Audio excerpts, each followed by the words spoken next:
Wait, hold on. Is this on even? Oh, right. Hi. If you like the show, can you please leave a review wherever you listen to your podcast? Especially if you're listening on Apple, because it seems to really matter over there. Besides, you don't even have to write anything. Leaving 5 stars will do. If you don't like the show, however, well, that's your choice. But if you do like the show, it's a great way to help spread the word about the podcast and show your support. Believe me, I'm incredibly grateful. Alrighty, now on to the show.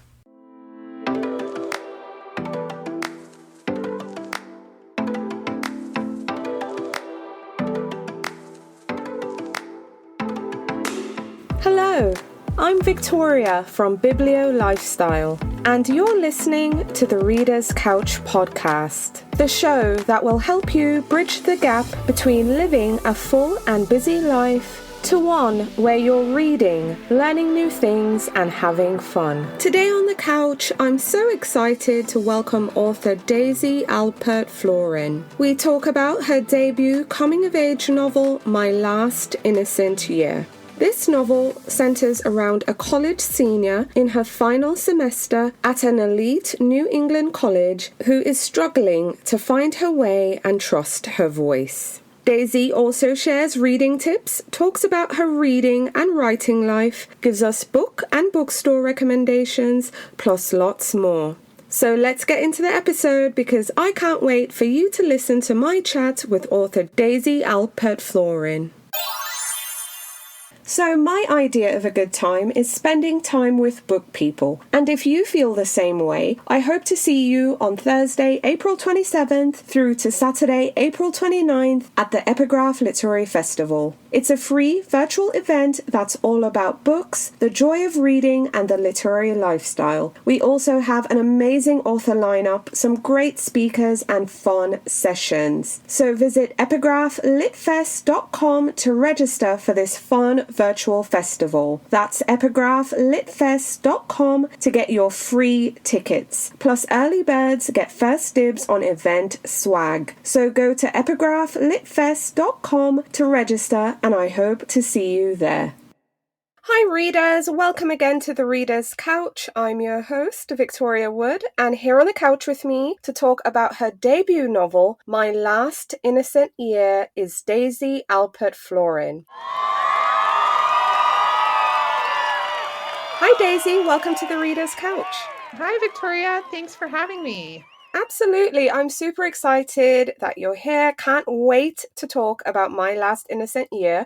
But I want to know, how are you feeling? This is your debut novel. It's out there in the world. People are reading it. They're sharing their thoughts. How excited are you?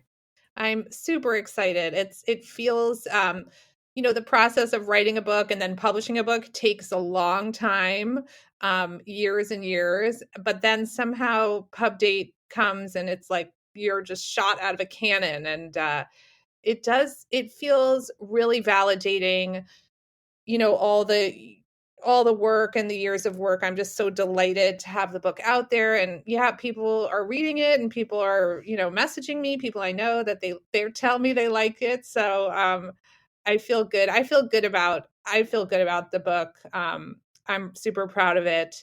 But yeah, it's definitely like out there and beyond my control right now. Absolutely. Well, I'm one of those readers who read the book and absolutely loved it. But absolutely. So before I even get into the weeds of it all, I want readers to hear it straight from you. Tell us about your novel, My Last Innocent Year, and what can readers expect going in? My Last Innocent Year is a campus novel. It's set on a fictional college campus called Wilder College in New Hampshire. It's set in the winter of 1998, which is, roughly against the backdrop of the Clinton-Lewinsky scandal. And the main character is Isabel Rosen. She is in her final semester of college. She's a senior. She's from New York City. Her father owns a kind of food store called an appetizing store, which is a Jewish specialty store. So she's a little bit of an outsider on this posh college campus, but it's her last semester and she's found her way in. And right as the book starts, she has an unpleasant, non-consensual sexual encounter with someone she considered a friend, and that rattles her, and she ends up beginning a love affair with her married writing professor, Professor Connolly. So the book kind of takes off from there. Right, absolutely. Okay, so Daisy, I'm really curious because while this is a work of fiction, Clinton and Lewinsky was a very real thing. Did this particular time, considering that the novel was also set in the late 90s, did this affect your writing? If yes or no, but I'm really curious on the effect, if any. Yes. So when I started writing the novel, I knew it was going to be set in the 90s, really for no other reason than I went to college in the 90s. And so that time felt very, very accessible to me. Um, but originally, the book didn't have any kind of historical backdrop or nothing sort of in the current events that was sort of touching in on the narrative. But after a while, um, as I was writing actually was 2016, 2017, 2018, and so many things were happening in the culture in terms of, Trump's rise and the sort of groundswell of Me Too. So all of that stuff was really intruding as on the writing as I was writing it. So I thought, well, Clinton Lewinsky was really almost the seed of some of this stuff, and I thought it would just be a great thing to layer in, but not to layer in a very heavy-handed way, because I wasn't in college during 1998, but I still don't think I would have been as aware of it, because when you're young, and it's certainly in the 90s, we weren't as aware every minute of everything going on in the world. It was just a different time. We were a little bit more detached from that. But once I kind of figured out that that would be a good backdrop, it just became the perfect backdrop, I think, and it really helped inform the novel. Absolutely. What I also loved, and I am a huge fan of campus novels. I eat them up. It's definitely, my thing. Um, this novel had multiple layers. So it wasn't just the fact that Isabel has this ill-advised affair with one of her professors. She also had, I call it two bad men. There are two bad men in this novel that Daisy encountered, but there are also different layers in there because I gathered from the book, Isabel's going to this posh university. She has a working class background, so I felt like that's really informed her. She is also one of the few Jewish students at the school. So then, she has this religious background that is different from most of her classmates. And then also, at that age, she had also experience loss that was really close to her because she lost her mother right before she started attending this college. So those are three big things. There's grief, there is the difference in religion, there is the working class background, not to mention, like I said, the two bad men. Were these conscious decisions of yours, kind of including these elements? And if you could just give me any insight into your thought process, that would be amazing. Yeah, I mean, you know, I think stories of outsiders are always really interesting. Someone who's an outsider trying to get in, or sometimes you might write about an insider who's trying to get out, anything around a closed community. And a campus is a closed community. So I always knew that I wanted Isabel to be an outsider. And I think those three layers that you identified kind of just came in naturally. They were things that I really wanted to explore, maybe because of who I am. And then the grief, I think, I'm so glad that you mentioned that, because I do think that Isabel's mother has died, and she has died right before she left for college. So it's maybe 4 years earlier from when the novel takes place, but it's still very fresh, and it's not something she feels like she can really talk to other people about, because I think now that I've been talking about the book, I can see that grief, that kind of grief and loss, is really isolating. I kind of remember being in college and having a friend whose father got very sick and died while we were in college, and I just remember being overwhelmed by that, and not almost not even being able to wrap my mind around what she was going through. And I feel like I probably said all the wrong things and didn't know how to talk about it. So I do think that's a very specific thing that she's grappling with that I'm not sure people talk about that much as an isolating factor. Um, I think that I have this other theory that everyone who steps foot onto a college campus is an outsider, even if you seem to be an insider, even if you seem to be someone who fits in with the prevailing culture and really gets along. And I've kind of learned that only recently as I've been thinking about the book and talking about the book and talking about these issues with people that I went to college with, who I might have perceived as being, oh, they really fit in, they were really part of it, but even they didn't feel that way. So it's like we're all outsiders when we go to college. We're all coming from somewhere else. We're learning how to live in a community with people who are different from us. And it's a big learning curve. So I think that's an important thing to highlight in a campus novel. Absolutely. And I love the way you kind of put it together in that we're all outsiders in some way, even Mhm. though to others you might seem like you're an insider. So, yeah, I really appreciate that as well. So I'm curious, what was your inspiration and also, kind of taking us back to the 90s, because I loved it.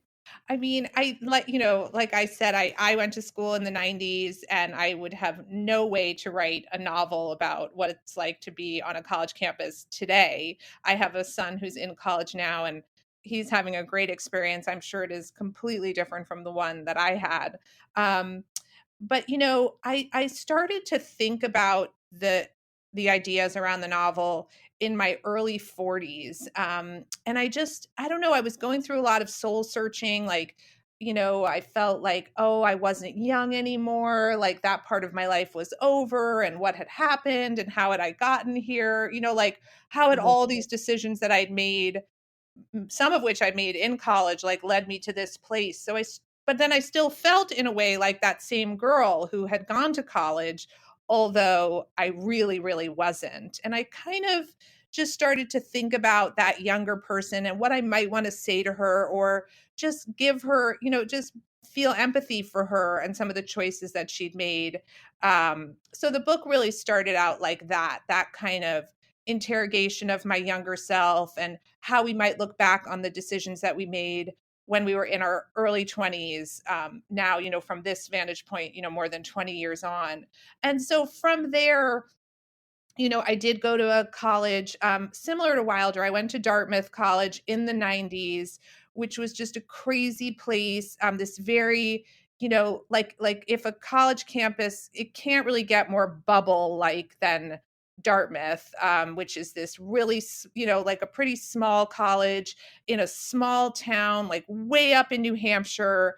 We were just all kind of like swirling around each other all the time in this real, like, kind of cauldron of, intensity. And that was just such a fun place to imagine again and to just go back there. But, then of course I had to kind of layer in, some plot points and things that would make the novel more, dramatic and more novelistic. Because if I just wrote, a story about my years in college, it would be kind of boring. But I needed to sort of add in, some more dramatic elements. So that's what I did over time, but that definitely took a while. Kind of started with the feelings and then added in, the action points. Absolutely. Well, I just want to say to readers, I really enjoyed this one. I think my favorite part, if I had to just, and it wasn't even a part in the novel, it was a feeling. Mm, My favorite feeling from the novel was how, and I think it had to do with your writing, is the way that Isabel was allowed, or rather, Isabel made mistakes. Let me say that. mm, Isabel mhm, made mistakes, but the way she was able, I guess, to look back without, kind of just this harsh judgment. mm, I appreciate it because I think as, I've gotten older and I'm coming up on that 20-year mark of, being 21, 22, with hindsight of having 20 years now. On top of that is, had those things not happened, you probably wouldn't be where you are. So it's like, I think sometimes as humans, we can be so harsh on ourselves with the judgment. So it's like reading this book, it's just this perfect mix of when you're that age, when you're 21, 22, you're so young, you're full of hopes, dreams, promise, and everything that's beautiful. But at the same time, bad things can happen, mistakes can happen. So I just appreciated Isabel having the opportunity of not having that judgment, just the way you wrote it, that, it wasn't harsh, but more of, I guess, reverence for what happened. Does that make sense? Yeah, that's a really nice word, reverence. Yeah, I mean, I think like, and I think I appreciate all the way of what you said. I think it is I hope it like encourages readers to have empathy for their younger selves, to see the beauty in what they were trying to do and all the choices they were making, the mistakes they had to make in order to get where we are now into these wonderful lives we've created for ourselves.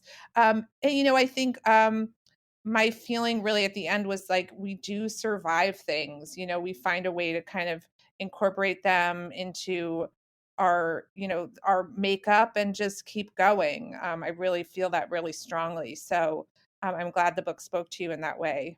It did. So, yeah, it was wonderful, in the Thank end. you. So, Daisy, tell me about your writing life. I'm really curious. How long did it take for you to pull together My Last Innocent Year? So I started writing scenes that I wasn't even really sure what they were going to be, but I had this vague idea that they would be a novel, that they were fiction and were going to be a novel back in 2015.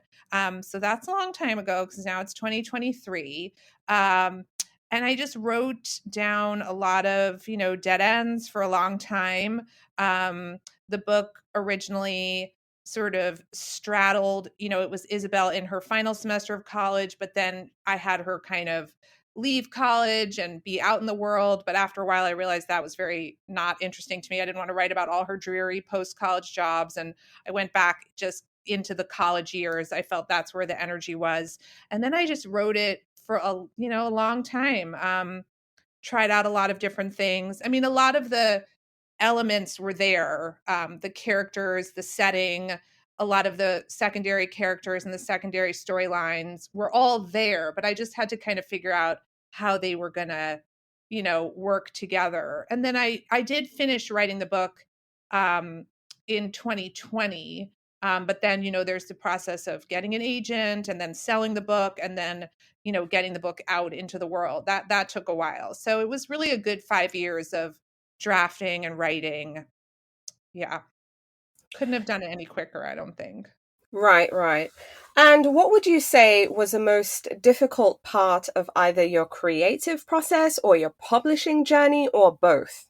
My publishing journey has been really lovely. I've felt like very, very held by all the people that I'm working with. It was a long time. I sold the book like more than a year and a half ago. So, I think it's just, being patient, and that was, can be difficult. But I had already spent so long writing the book, I guess I had cultivated a little bit of patience. I mean, I think just the I think what kept me going through all those years was I felt really passionate about the story I was telling. I wanted to come back to it. I wanted to kind of be in that world all the time. So that's what really kept me going. Yeah, I mean, it was really difficult, but it was also really, really joyful. I think that's something I want to say just about writing and creativity, is that I actually really do enjoy the process of writing. That's not to say it's always, going great. And I had, you have some days that, or many, many days that don't go that well, but I really do enjoy writing. So yeah, I guess just the time, and having to just present yourself to the world, and people would say, "Oh, what are you doing?" You say, "I'm writing a novel." And it takes a while to be able to admit that because it sounds kind of crazy.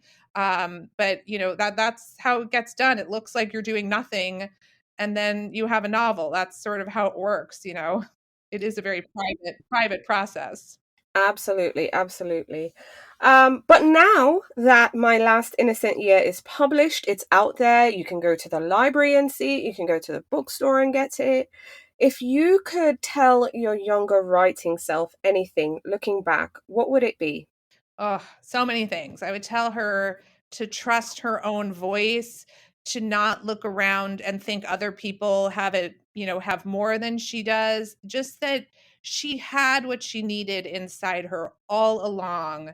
and she just was going to tap into it at the right time for her. And, just I think I struggled a lot in my life as a working person because I didn't really know I was a creative person. And so I was always trying to have all these jobs and like doing really terribly at them.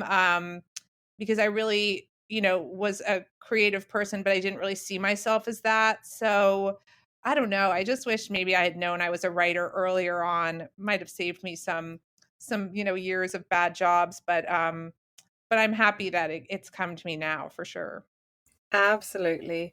So I know again you have your book out here. It's very, very, very much new, and I always feel bad asking this, but are you working on any other projects right now? And if so, what can you tell us? Even if it's just musings at this point, but what are you working on? I do, I mean, I do, yes. Right now, I'm getting my last innocent year out in the world, and that feels really taking up all my energy and all my brain power. But I do have another project that I've been kind of tinkering with for a while, like on and off. It is another novel.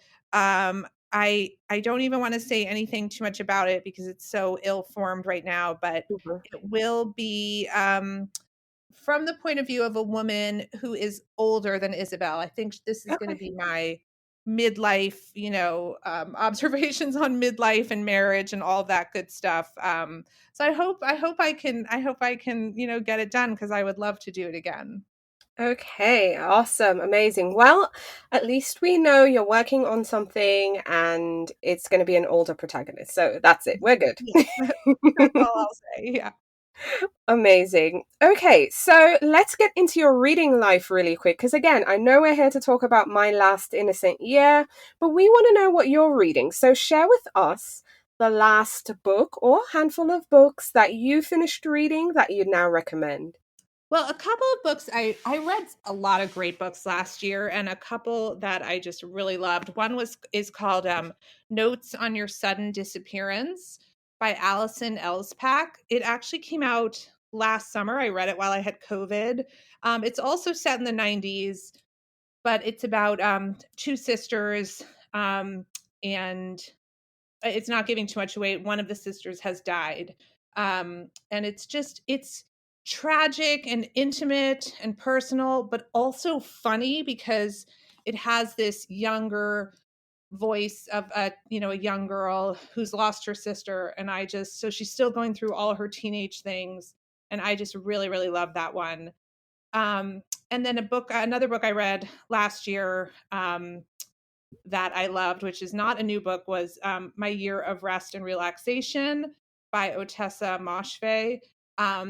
I just loved that book. That book was crazy and so like this really unlikable narrator who I somehow really liked. And I loved the humor of it. And I just love how she had her character just do these outrageous things, but you just kept going with it the whole time. So I love those two from last year. Absolutely. Love both of those as well. But now I'm curious about your childhood favorites. What book were you reading when you were much younger that just kind of captivated you or that you still remember today?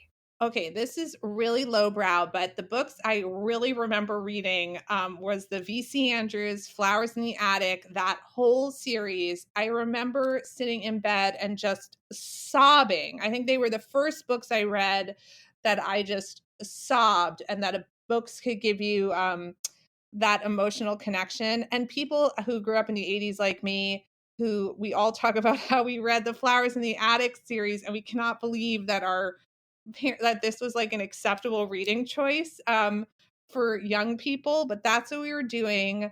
Um, and I think that, I think as long as you are reading and getting enjoyment from literature, I almost think it doesn't matter what you read. Hopefully, you eventually grow up into some better choices, but I try to remember that with my own kids. Doesn't matter what they're reading as long as they're reading. And I stand by that 100% because I take the same position today as well. Once you're reading, I don't care. I'm happy because the fact you're doing it, especially when you're not having to push, it means it's something they're interested in. So I'm not going to police and say, oh, you should be reading this and not that, Yeah, or for say sure. that's garbage. I'm just like letting you be, just, Yeah, grow into yourself. yeah, I'm with you. So, have you read any classics lately, though? Any classic books? Well, yeah, actually, funny you should ask. I had this project that I really wanted to read, War and Peace, Mhm. because I loved the Russian novels. Those were ones I really, really liked. So I had several years ago started reading War and Peace, literally got to page 900 and somehow fizzled out. Then I picked it up and last year and felt that I had to start over at the beginning. My family thought I was crazy. Um, but I did, and then made it through the whole thing. And it was work. I was doing it with this like an online group that was telling me how many pages to read each day, and that really kept Mhm. me honest. And God, I loved it. I'm so glad I did it. Some of the bits, people say, "Oh, I only read the piece and I skipped all the war." I didn't do that, but the war is hard for me. The war was hard. I definitely prefer peace, but I loved it, and I'm so glad I read that. Yay! And what books are you looking forward to reading in the year ahead? Yeah, I'm super excited for Curtis Sittenfeld's book that's coming out in April, romantic comedy. I've read almost everything that she's written, so I'm really excited to read that one. And then I will tell you about a book that is coming out in June that a friend of mine wrote. It's called Tough Titties by Laura Belgray, and it's a collection of essays. About Laura growing up in New York. She's around my age, and I also grew up in New York, and it is just hilarious. And talk about empathy for your younger self. She really just like shows like kind of the most embarrassing kind of shameful parts of her growing up, and just looks at them with humor and so much empathy, and it made me really feel like it made me think about those years, those sort of post college years where you're just really wandering around and trying to find your way. Just to look back on those years with just a little bit more empathy for that young person doing her best. Absolutely love it. So, I'm wondering if you could give our listeners some advice here, Daisy. What Mm. if we have a listener right now who has been struggling with their reading? They've probably fallen into a reading slump, or they're just kind of really struggling to integrate reading back into their lives. What advice would you give this listener? Well, I would, give yourself a break. Sometimes I go through phases where I am just not reading, but I know it will always come back. So, first off, just give yourself a break. It'll come back. Um, I think we have so many great ways to access literature these days. I audiobooks is not my favorite way of reading. I still think I prefer reading on the page, but I do listen to audiobooks in the car, when I'm doing some mundane household task, anything where I just don't want to be like listening to constant news or something like that. Audiobooks, I think, is a great way to get some more reading done.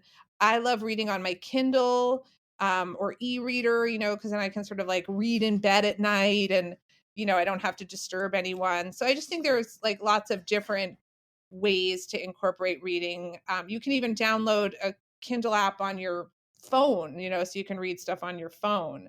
But I think the biggest thing is just to like give yourself a break, and there's no pressure. Reading should be pleasurable, and so whatever way you can make it more pleasurable for yourself. Absolutely.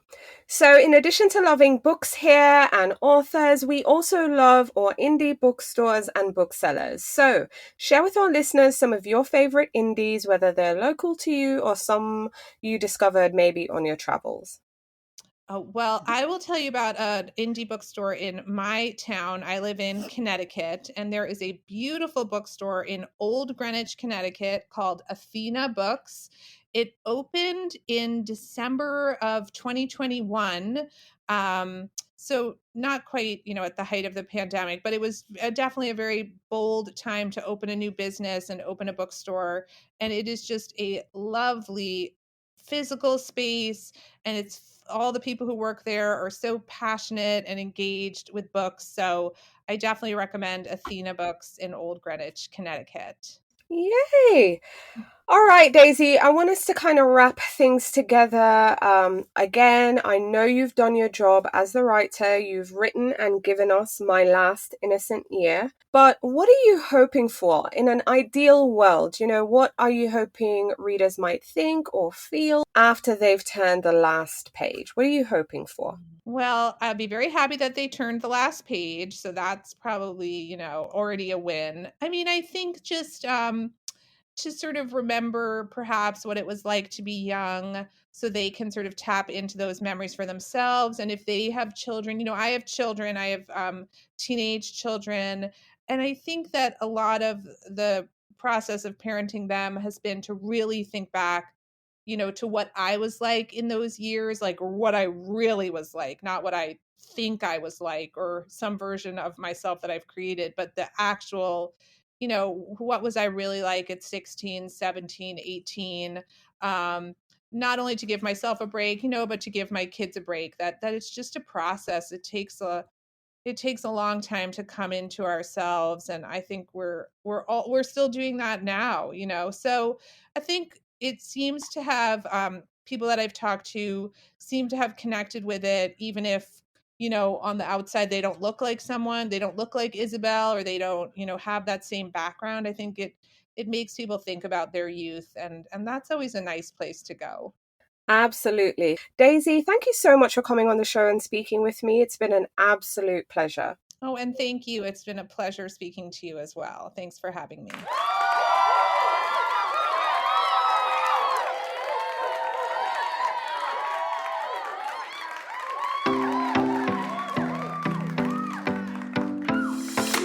Thank you so much for listening to the Reader's Couch podcast. Please subscribe to the show, share it with a friend, and take a few seconds to leave a rating and review. Until next time, stay lounging, stay reading, and whenever you're in doubt, go straight to your local bookstore or library. Thanks again for listening, and happy reading.